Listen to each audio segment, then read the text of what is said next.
Hello and welcome to our podcast, looking at the industry outlook and key themes for the year ahead.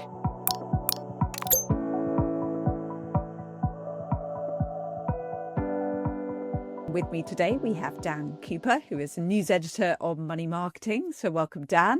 And Ben Goss, CEO of Dynamic Planner. So hi, Ben. Now, Ben, let's start with the hot topic of the day, AI.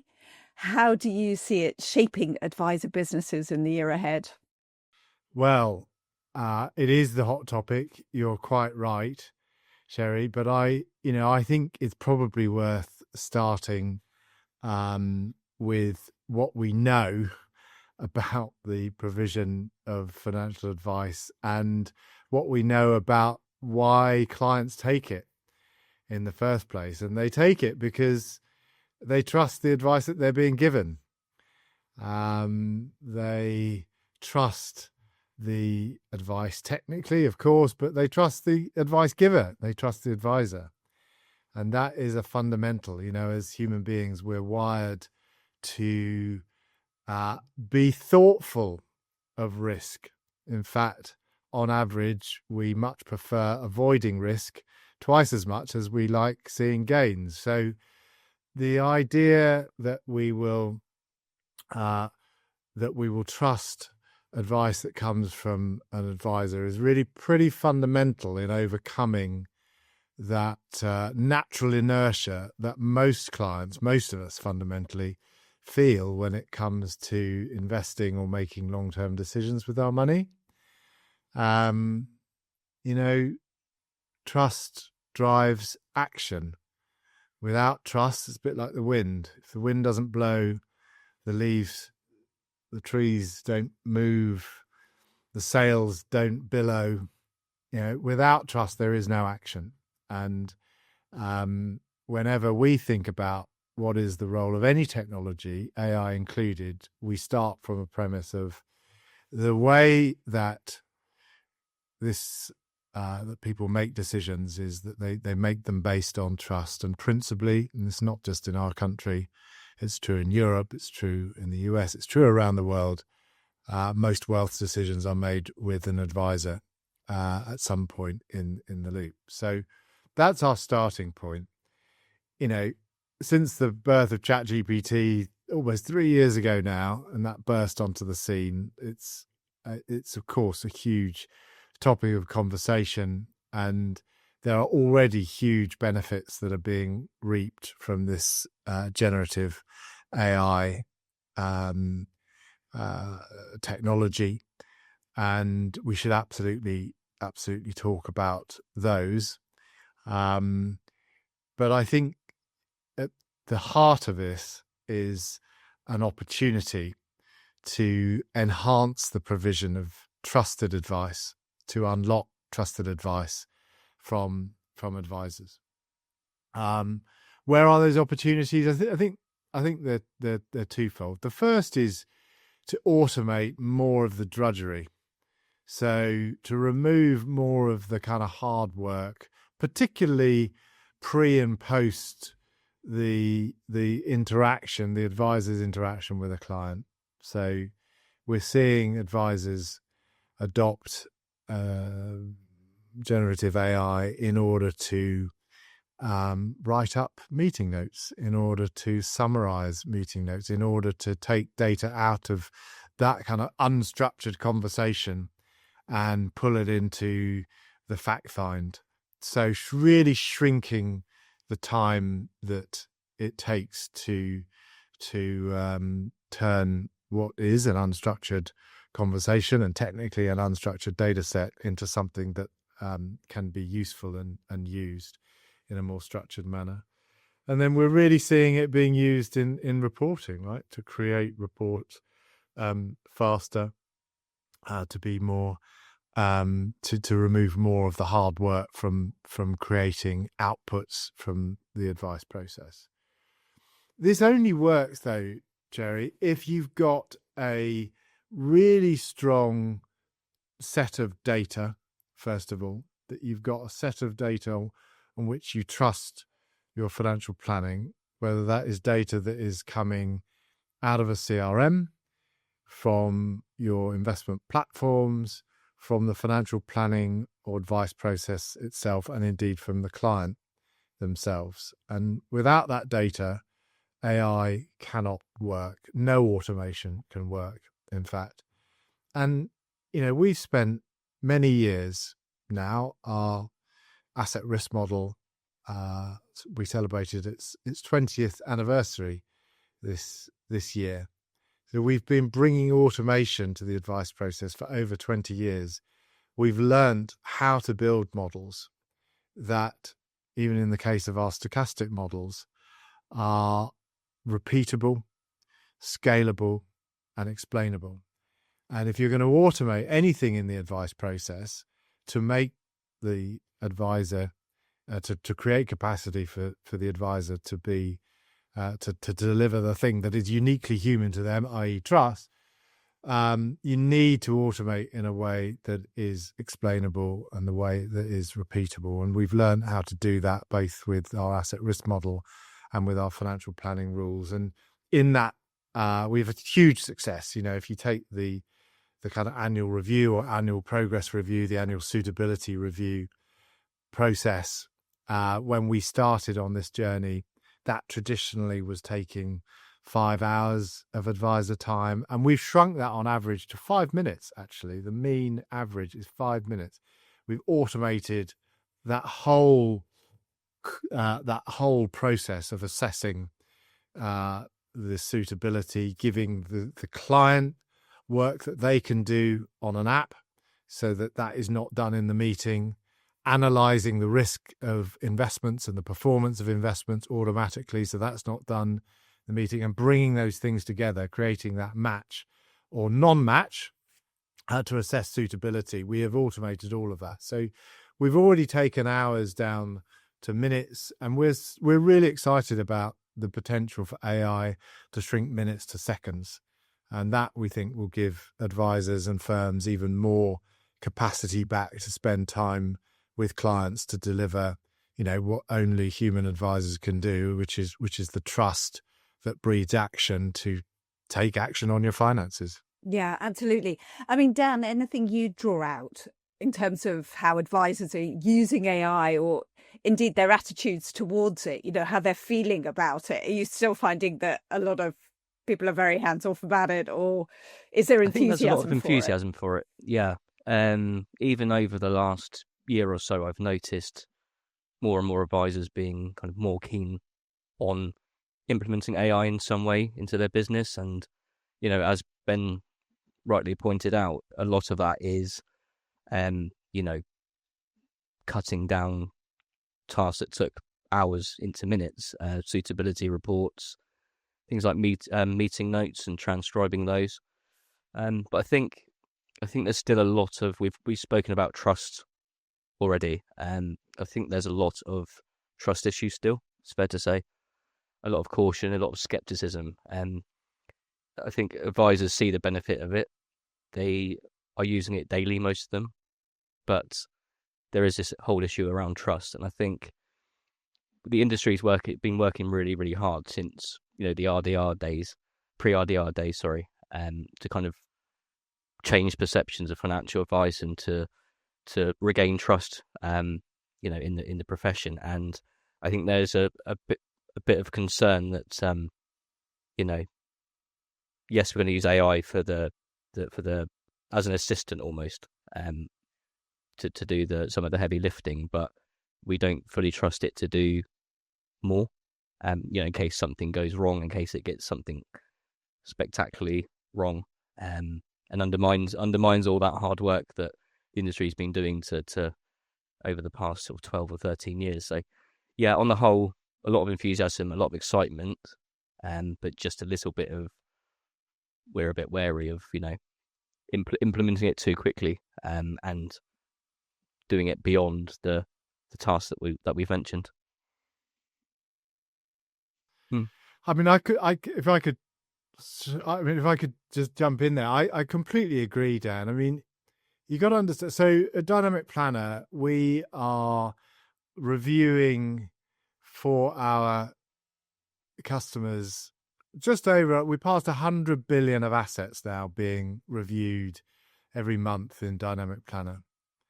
If we were to get that wrong 1 or 2% of the time, that is 1 or 2 billion a month. AI's accuracy is, depending on the study you look at, somewhere between 50 and 70% accurate.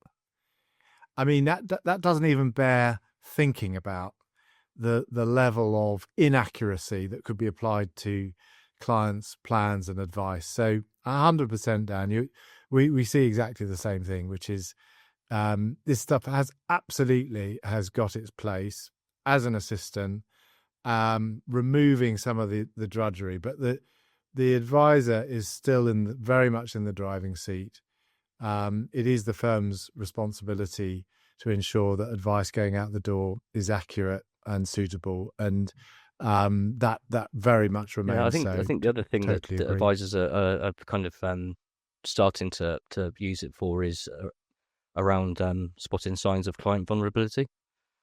So obviously the FCA have kind of renewed focus on vulnerability lately, and what's very clever, I think, is natural language processing, or NLP. They like their acronyms in AI, like they do in financial services. So using this NLP model, when the client meeting notes are being transcribed, it's actually able to pick up on sentiment and tone. So, it will assess the transcript and potentially pick out little subtle cues of vulnerability within that perhaps the advisors themselves may not have spotted. And that's another area where it's being used more and more regularly and to good effect. Yeah, absolutely. Right, let's move on and take a look at mobile adoption.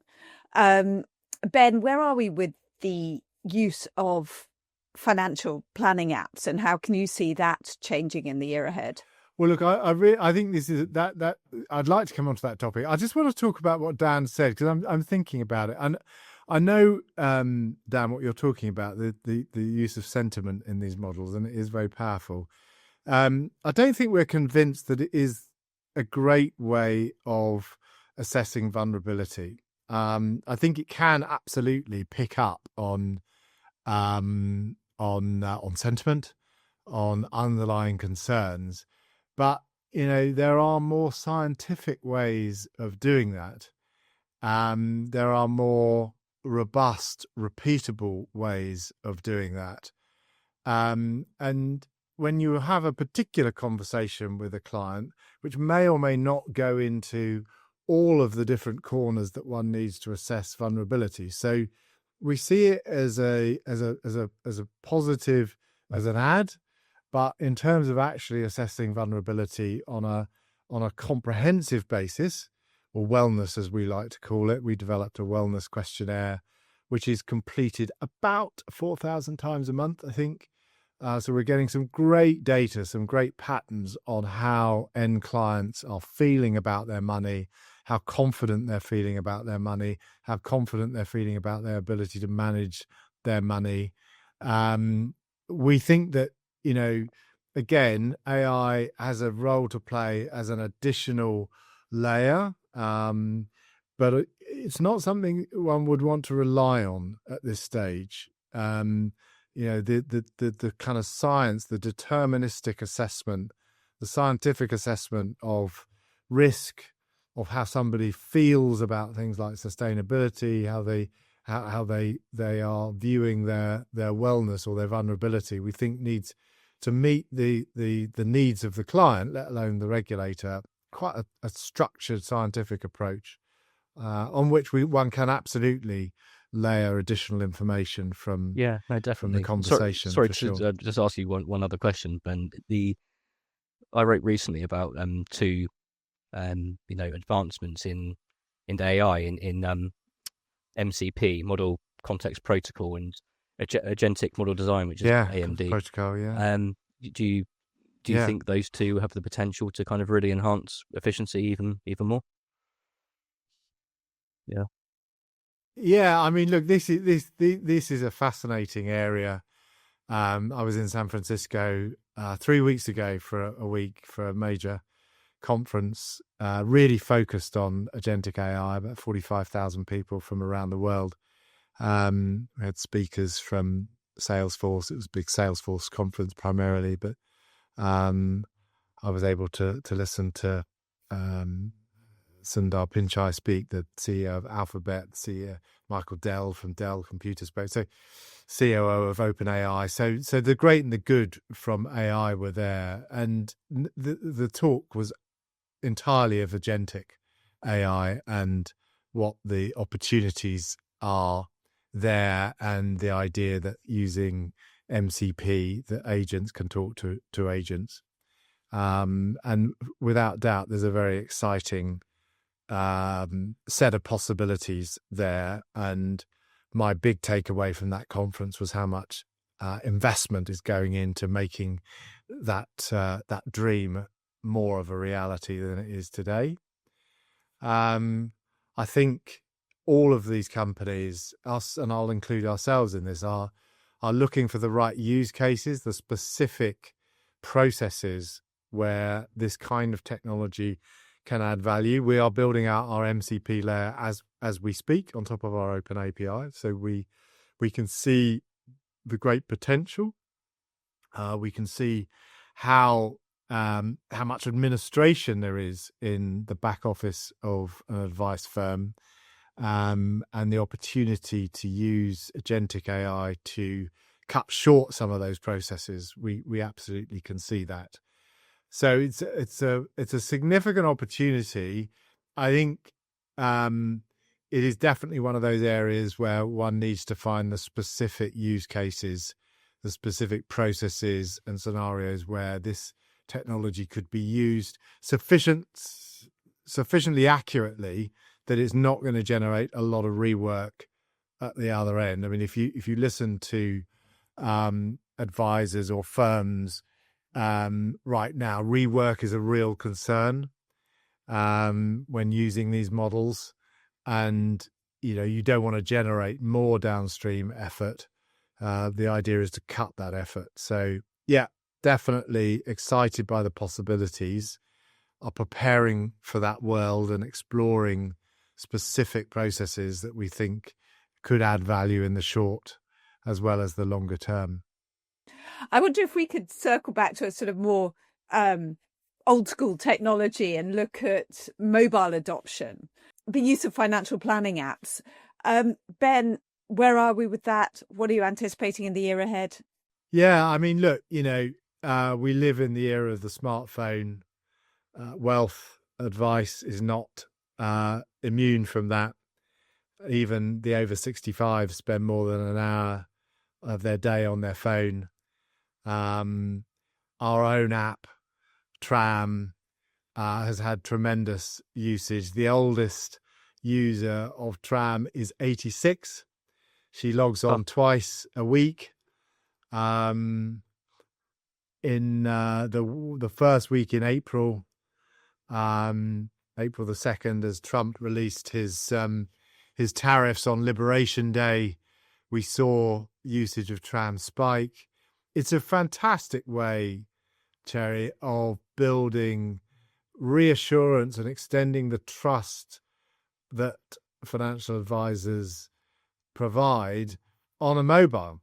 And we thought very carefully in designing it, and as we continue to do to develop it, what is that trust and reassurance that is core to the value add of an advisor?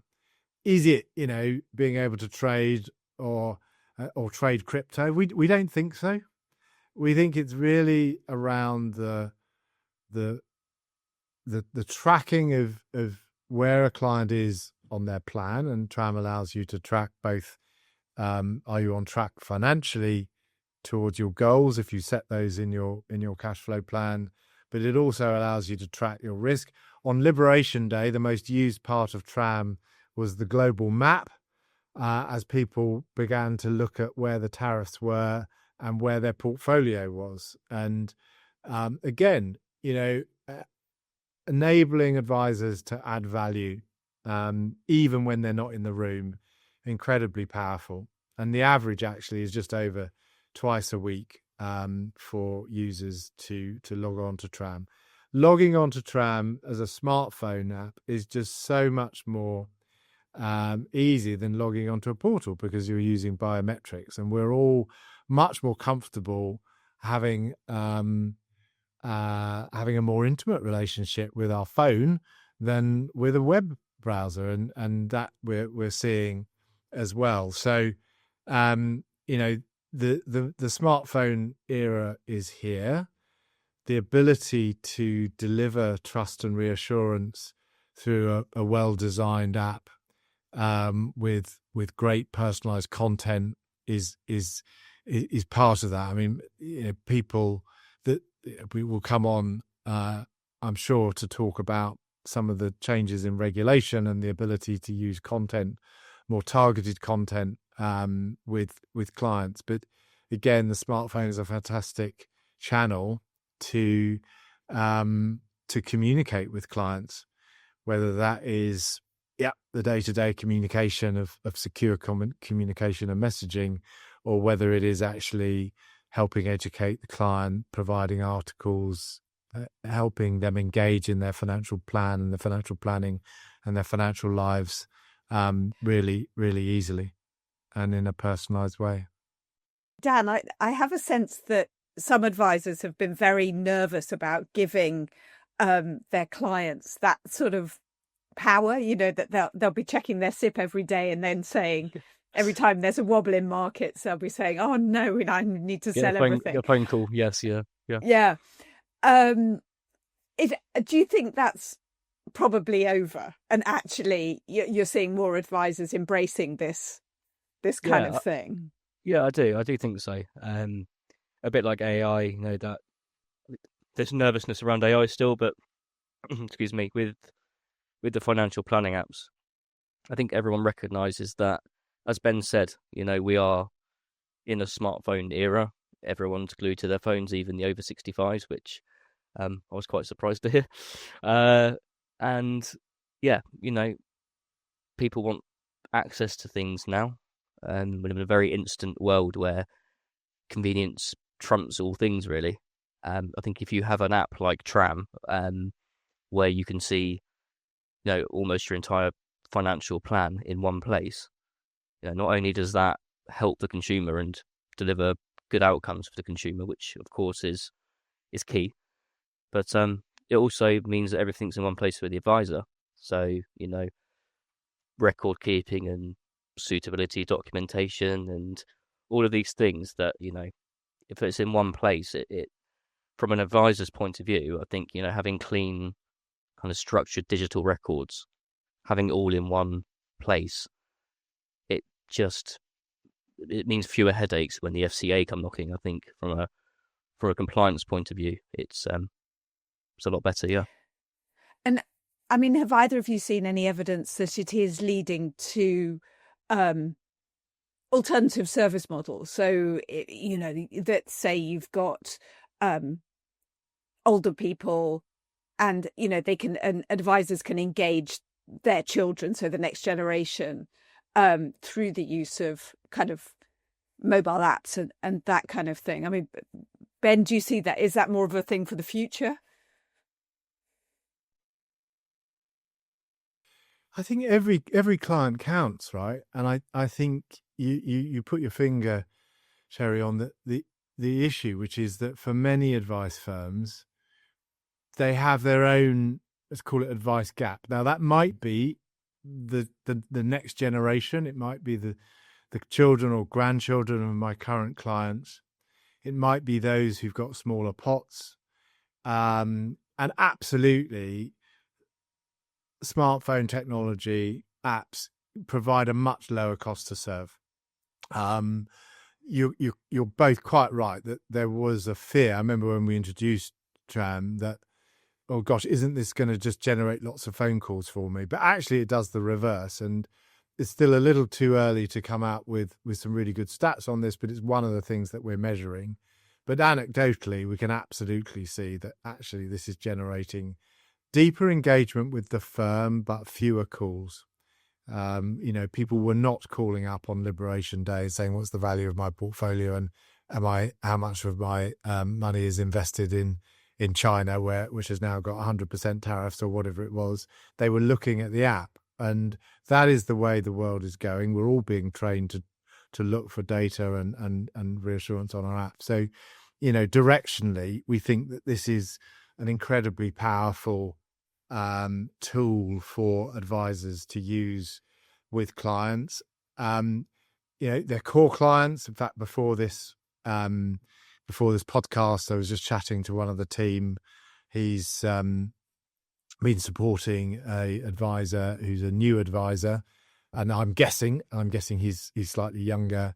He's got a smaller client bank. I'm guessing they'll be in their 30s, 40s, and early 50s rather than the kind of the older end of the spectrum, and has embraced TRAM. Absolutely, just as you would expect a modern professional to be able to offer you an app-based part of their proposition. So I think there is just the level of expectation from younger generation that you can access your professional and that hybrid model, on an app. Model as well is quite a good thing to offer. There is still, of course, clients do like to see their advisor in person, but it's also nice for them to have that option to just open the app and maybe have their questions answered there too. Yeah, absolutely. If you can do it with a doctor, you should be able to do it with a financial advisor.